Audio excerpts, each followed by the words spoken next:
From UFOs to ghost and psychic powers, history is riddled with unexplained events. You can turn back now, or learn the stuff they don't want you to know.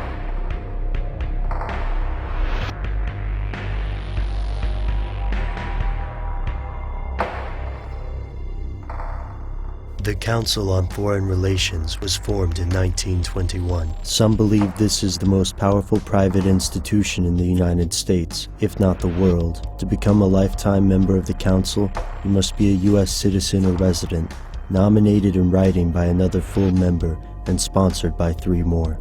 Despite these high standards, many people manage to join the CFR as lifetime members. I was surprised by how many of these individuals are celebrities, public faces in the news, movies, and business world. But you'll have to do a bit of research to find the members list, and odds are you'll never know what they talk about. A notorious secrecy clause prevents these world leaders from discussing their meetings. This secrecy is disturbing because the membership roster is so comprehensive. It reads like a who's who of the American elite. Consider that John McCain, Hillary Clinton, and Barack Obama are all members of the CFR. The CFR includes heads of state, captains of industry, the mainstream media, and even Angelina Jolie. Their stated goal is to represent the U.S. best interest abroad, increase America's understanding of the world, and contribute to U.S. foreign policy. But what does all that really mean, and how do they plan to do it? Here's where it gets crazy. Because of the permanent blackout of CFR news from the mainstream media, the average American has no idea what this group does or how it works. We can only guess, and in guessing, we must look to the history of this secret cabal, its predecessors, its founders, and the skeletons in its closet. Between 1915 and 1918, a group of 150 scholars called the Inquiry assisted President Woodrow Wilson as he tried to visualize the U.S.'s global role after Germany's defeat in World War I. Their research ultimately led to Wilson's 14 points, a strategy for global peace. When the scholars traveled to Paris in 1919, secret meetings between U.S. and British elites led to the formation of the Council on Foreign Relations in 1921. From that point on, the CFR gained more and more power over the U.S. government. Many people, not just conspiracy theorists, believe this organization completely controls U.S. foreign policy, yet it is not a part of the government, and the general public has no control over CFR members. Even presidents may be at the CFR's beck and call. So what do these world leaders plan in secret? Many researchers think the CFR is part of a plan to create a one-world government, placing the entire planet under the control of an elite group of bankers, businessmen, and aristocrats. You may recognize the names of these leaders: the Morgans, the Rockefellers, the Rothschilds, and the Warburgs, among others. They're commonly linked to conspiracy theories, but there's little proof. In fact, there's not much of anything. Since the Napoleonic War, no government has been able to trace the amount of influence these families wield.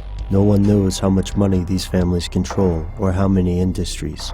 Ultimately, most conspiracy theorists believe members of these families cooperated with the colonial magnate Cecil Rhodes in his imperialistic quest to expand the British Empire across the entire world. This is the same Cecil Rhodes who founded the Rhodes Scholarships, a prestigious award for well-connected students with an interest in improving the world.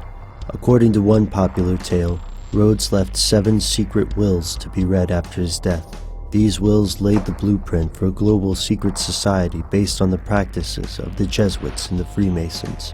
This group became known by several names. One of the most prominent is the Round Table Group. The CFR is allegedly the U.S. front for this organization. If this is true, the implications are disturbing. It means the U.S.'s most powerful foreign affairs lobby is designed to eliminate the U.S., transforming North America into a province of the future global government. In the process, members of the CFR work behind the scenes with groups the U.S. commonly considers enemies. Researchers present 2 chilling examples of this possibility. First, the bombing of Pearl Harbor. Many revisionist historians believe the elements of the U.S. government allowed this disaster to occur because it motivated the population to wage war. Second, some sources have traced the business and financial connections of large industries and banks during World War II. They claim that several groups made money off both sides of the war. Follow the money, these researchers say, and you will find that one shadowy group created the situation leading to World War II. In the aftermath of this conflict, the same group consolidated their control over foreign governments. But who is this group? We still don't know. The idea of a centuries-old elite conspiracy is improbable, but not impossible. There aren't any monsters, ghosts, or aliens involved. Or are there? David Icke thinks the truth may be even stranger. This longtime conspiracy researcher believes the CFR is part of the Illuminati, and he believes that the Illuminati are in turn controlled by aliens from the Draco constellation. According to Icke, these aliens, who look like humanoid reptiles, have crossbred with human beings to create a group of hybrids. Icke believes these hybrids may be possessed by their alien masters and even change shape. So who exactly is a hybrid? According to Icke, many of the people in the CFR. Could this be true? Is the CFR just a concerned group of citizens who want to make America a better, safer place? Or is there something they don't want you to know?